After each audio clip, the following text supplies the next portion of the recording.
Barangay Ginebra versus Converge 5RXers game preview. Gaano kalaki yung chance at paano mananalo ang Barangay Ginebra? Pero bago yan, pag-usapan muna natin yung magandang balita kay Justin Brownlee. Nitong mga nakalipas na linggo mga chong ay uminit yung pangalan ni Justin Brownlee dahil hindi nga ito nagpakita sa Meralco Bolts. Ang dahilan ay meron na itong inindang pneumonia. Kaya hindi nakapagpakita si Brownlee sa Meralco Bolts. Pero ang magandang balita ay mukhang okay na si Justin Brownlee dahil ayon sa article ng Spin.ph ay pabalik na si Justin Brownlee. Mismong si Coach Tim Cone ang nagkumpirma niyan kung saan ine-expect na daw nila na darating si Justin Brownlee sa mga susunod na mga araw. Isang magandang balita yan para sa ating national team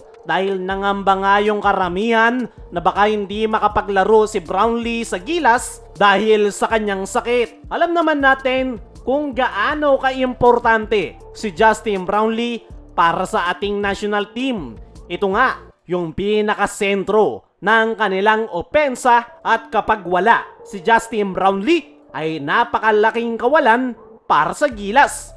Mabuti na lang talaga ay okay na yung kanyang lagay at sana lang talaga ay makita na natin si Justin Brownlee.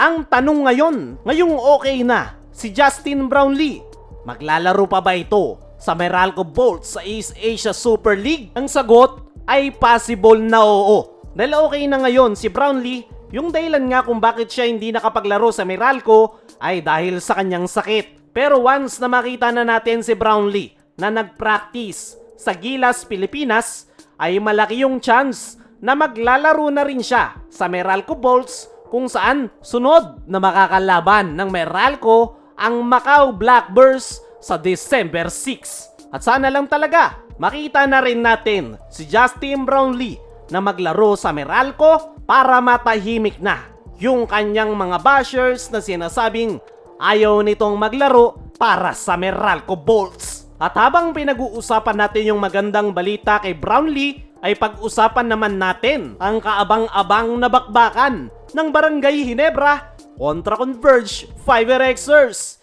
Isang malaking challenge ito para sa Gene Kings dahil naghahabol nga sila ng panalo. Dala-dala nila ang 2 wins at 3 loss record.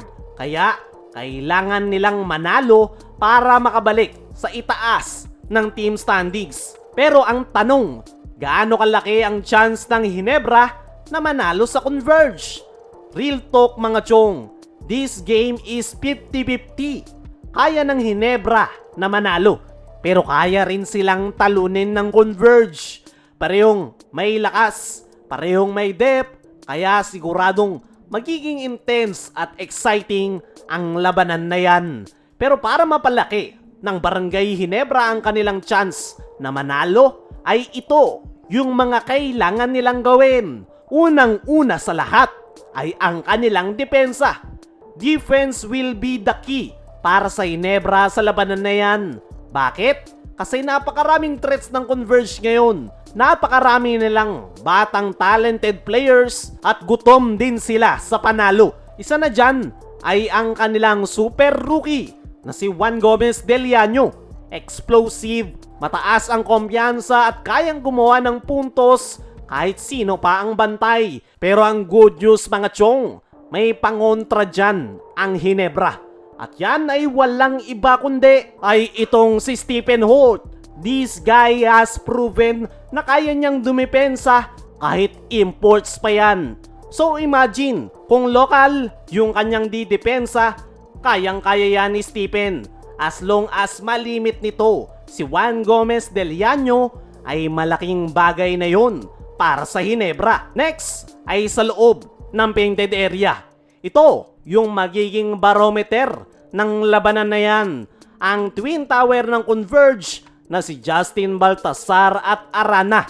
Dalawang batang big man pero napakataas ng talent at kayang makipagsabayan sa mga bigating big man. Pero hindi rin naman magpapahuli ang Ginebra dahil nandiyan si Japet Aguilar at Troy Rosario na didepensa sa dalawang nasabing big man. Yan na rin yung magiging match-up sa ilalim. At kung magagawa ng Ginebra na i-control ang rebounds at limitahan ang second chance points ng Converge, ay mas madali nilang makukuha ang momentum ng laro. Pero bukod sa depensa, kailangan din ng Barangay Ginebra ng maayos na execution sa opensa. Hindi sapat ang individual plays o kanya-kanya sa laban na yan. Hindi rin pwede na isa o dalawang players lang yung kanilang aasahan sa kanilang opensa. Kailangan collective effort, mapa-triangle o anumang sistema yung kanilang gamitin. Ang importante ay pulido ang execution at umiwas sa turnover. Kasi alam nating lahat, pag nagka-turnover ka laban sa batang team na gaya ng Converge, instant fast break yan sa kabilang dulo. So kung may iwasan ng Ginebra ang turnovers at makokontrol nila ang tempo, mas malaki yung chance nila na makuha ang panalo. Kaya mga chong, sino sa tingin nyo ang makakakuha ng panalo? Ano rin yung masasabi nyo sa magandang balita kay Justin Brownlee? Bago tayo matapos, shout out kay Ricardo Esconde at Alex Bautista.